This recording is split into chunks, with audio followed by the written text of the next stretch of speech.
Hai खुलुमबाय लोगोफोर नोंथांमोनखौ आंनि बे Btrinfostudio YouTube चेनेलाव आं दिनै बरायना लाबाय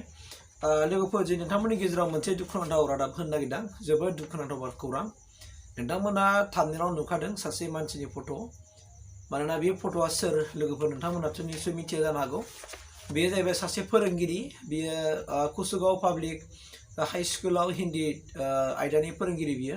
नाथाय जोबोद दुखुनांथाव बाथ्रा बिसो जाबाय लोगोफोर बियो जेनेखि थांनाय मैया 21 अक्ट'खालि बियो बेंटलनि जेनेखि बेंटलाव थानाय गावनि देरा देवलगुरि बे गामिनिफ्राय न'निफ्राय बियो बेलासिनि 3 रिंगायाव बहाबा गोमानानै दङ बियो न'निफ्राय ओंखारदों मानोना बिनि थानाय जायगाया मोननै लोगोफोर बियो कुसुगावआव थायो कुसुगावआव मोनसे नेशनेल हाइवे खाथियाव बियो थायो आरो बिनि असे बिनि मेडामनि न'आ जाहैबाय मा बेंटलनि देवलगुरि दा बियो ओरै थांलाय थायो नाथाय दुखुनांथाव बाथ्रा बे सारनि माखासे बेनि माने साननाय हनाया एसे बोरैबा जाबाय मानोना बुंनो थाङोबा मोनसे एसे मेन्टेलि प्रब्लेम जाबाय बियो किन्तु सिगां समाव बेबायदि नङामोन बेहा देहायाव माखासे प्रब्लेम जानानै बियो अपारेशनबो जाखांबाय दा दिनै बियो न'निफ्राय गोमाबाय दा बेखायनो सोरबाफोर अननानै जुदि बे मानसिखौ नुबाय बायोबा बेंटलनि साखाथि फाखाथि थानाय हालामावहाय बेखौ अननानै आं स्क्रिनाव कन्टेक्ट नाम्बार होबाय थागोन बे कन्टेक्ट नाम्बाराव जों बयबो कन्टेक्ट खालामनानै खिन्थाहरो बे मानसिखौ दिनैसिम दिनै बेखौ दासिमबो मोननाय जायाखै किन्तु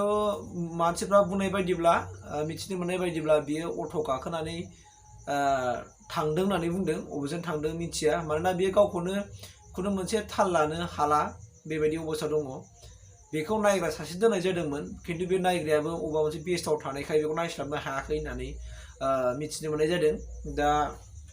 बे मानसिया बबे जायगायाव थाखो सोरनाव थांखो बेखौ दिनैसिम डिटेल मोननाय जायाखै मानोना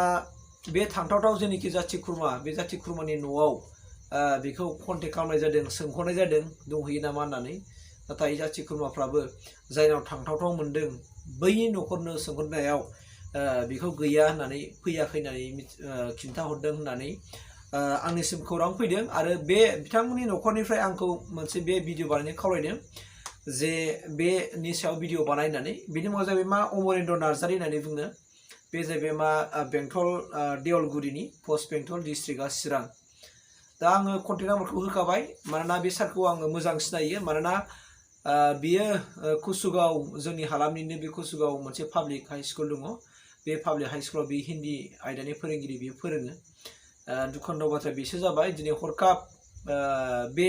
सारा मानो न'निफ्राय गोमानो मोनखो मा जाखो बहा थाखो बबे जायगायाव थाखो माखो बेसो आन्दायनांगौ जानानै फैदों ओंखाम मोनजागोन ना मोनजायाखै रसा नांखो ना माखो माब्रै जाखो दिनै बेखौ बिराद मोनसे दुखुनांथाव जादों ओंखायनो न'खरनि मानसिफ्रा दिनै बे आयदानि एबा बे सारखौहाय बिनि सारनि फट'खौ फेसबुकआव बिनि आंगोनि फिसालायाबो होनाय जाखाबाय ओंखायनो अननानै सोरबाफोर बे मानसिखौ नुयोब्ला मानोना मानसिया बेबायदिनो साइजखा नोंसोर नुबानो सिनायखागोन दा नोंसोरो कन्टेक्ट खालामनानै हरबानो जाबाय अननानै बे सारखौहाय मानोना बियो मा होननानै बुङो सिगाङाव बेबायदि नंथारामोन देहायाव माखासे बेराम आजार जानायखाय बियो दिनै गावखौनो बाहा दं बाहा गैया गाव बबाव थांगोन बेखौ खुनु जेबो बे गाव सानस्लाबनो हाया गोसोबायदि गाव बेरायलाबायो थाबायलाबायो ओंखायनो अननानै आंबो रिकुवेस्ट खालामबाय Btrinfostudio YouTube चेनेल जानानै अननानै बयबो बिसिनि न'खरखौ जेन' सापर्ट खालामो एबा बे सारखौहाय सापर्ट खालामनानै होयो आरो नुब्लानो नैबे आं स्क्रिनाव होबाय थानाय नाम्बारावहाय अननानै बयबो